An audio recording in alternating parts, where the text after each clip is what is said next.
নমস্কার বন্ধুরা, Indian choice কিচেনে তোমাদের স্বাগত জানাই। আজকে আমি এই আমলার আচার করে তোমাদের সঙ্গে শেয়ার করব। প্রথমে আমলাগুলোকে নিয়ে ভালো করে ধুয়ে নিয়েছি। ধুয়ে এবারে একটা প্রেসার কুকার নিয়ে নেবো। প্রেসার কুকারের মধ্যে সব আমলাগুলোকে দিয়ে দেবো।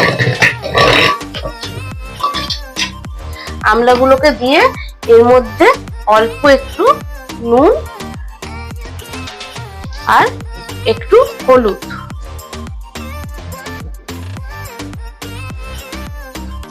আর একটু জল দিয়ে 4টে সিটি দিয়ে আমলাগুলোকে সেদ্ধ করে নেব।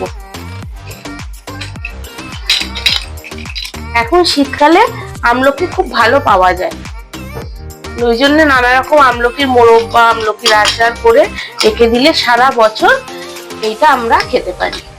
এখানে আমি কিছু মশলা নিয়ে নিয়েছি। জিরে, ধনে, শুকনো লঙ্কা, মৌরি আর জোয়ান। এইগুলোকে আমি শুকনো কড়াই ভেজে নেবো। ভেজে ঠান্ডা করে গুঁড়িয়ে নেবো। গ্যাসে কড়াই বসিয়ে দিয়েছি। কড়াইতে প্রথমে লঙ্কাটা দিয়ে শুকনো লঙ্কাটা একটু সেঁকে নেবো।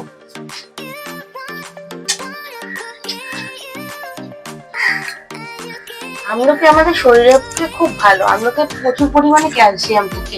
আমাদের স্কিন, চুল এসবের জন্য, সবকিছুর জন্যই ভালো। আর গ্যাস অম্বল হয় না আমলকি খেলে।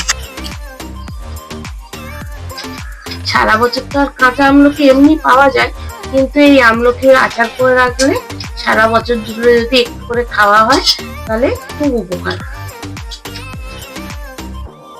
লঙ্কাটা প্রথমে একটু সেঁকে নিলে পুরো মশলাটা ভাজতে সুবিধা হবে, নাহলে মশলাটা ভাজা হয়ে যায়, লঙ্কাটা একটুখানি নরম থেকে যায়। লঙ্কাটা ওই জন্য প্রথমে একটুখানি সেঁকে নিচ্ছি। এবারে ধনে, জিরে, জোয়ান, মৌরি সব একসঙ্গে দিয়ে দেবো।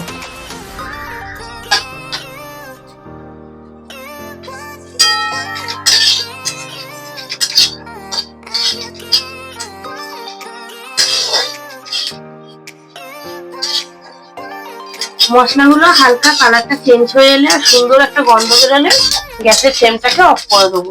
দিয়ে এবার এইটাকে ঠান্ডা করে নিয়ে গুঁড়িয়ে নেবো। মশলাটা শিলনোড়ায় ঢেলে নিয়ে এবারে গুঁড়িয়ে নেব।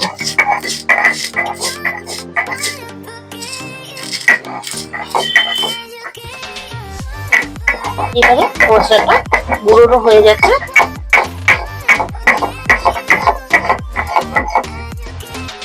আমলকিগুলো সব সেদ্ধ করে নিয়ে জল ছড়িয়ে নিয়েছি।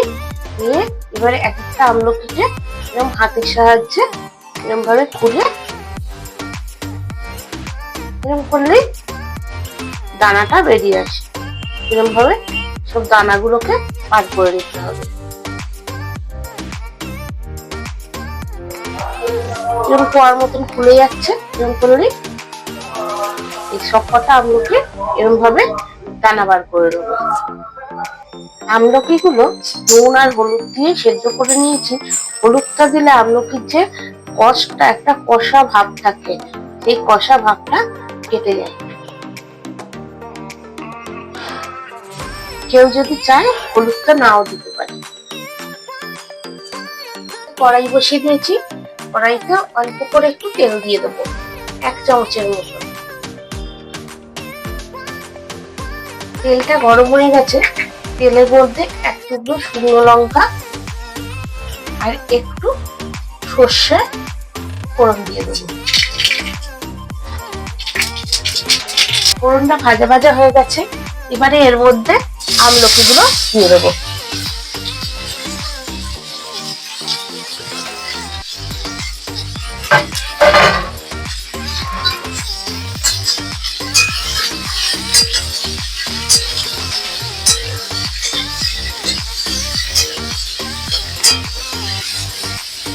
আমলকিগুলো দিয়ে নাড়াচাড়া করে আমি একটা চিনি রস করে রেখেছি, এই রসটা এর মধ্যে দিয়ে দেবো। এটা মিষ্টির জন্য চিনিও দেওয়া যেতে পারে, কিন্তু আমি রসটা করে রেখেছি, এই কারণে রসটা দিলে আলাদা করে আর জল দিতে লাগবে না, এর মধ্যেই আচারটা তৈরি হবে। রসটা যদি না করা হয় তাহলে চিনি দিয়ে আর জল দিয়ে দিলেও এই দিয়ে ফোটানো যেতে পারে।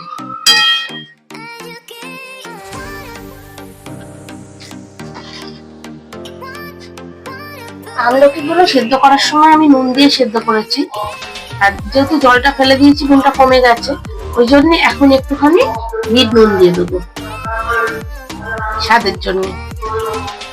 বিট নুন না থাকলে এমনি নুন দিলেও হবে, কিন্তু আচারে বিট নুনটা দিলে স্বাদটা ভালো হয়।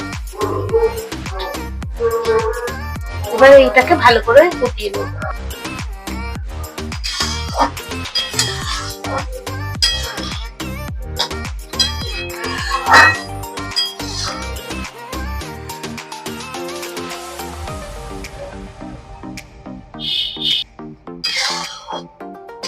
আমলকিগুলো রসের সঙ্গে সব ফুটে গেছে।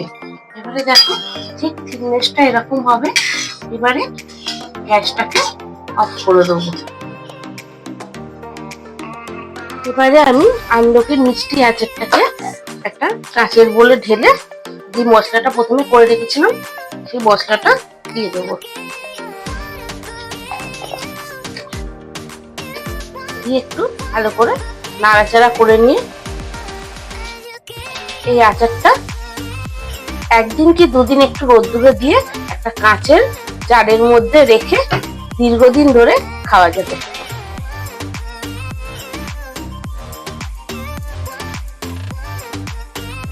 এই দেখো আমার রেডি আমলকির মিষ্টি আচার। তোমাদের যদি ভালো লাগে লাইক কমেন্ট শেয়ার করো, আর যারা এখনো আমার চ্যানেলটাকে সাবস্ক্রাইব করোনি তারা অবশ্যই সাবস্ক্রাইব করো।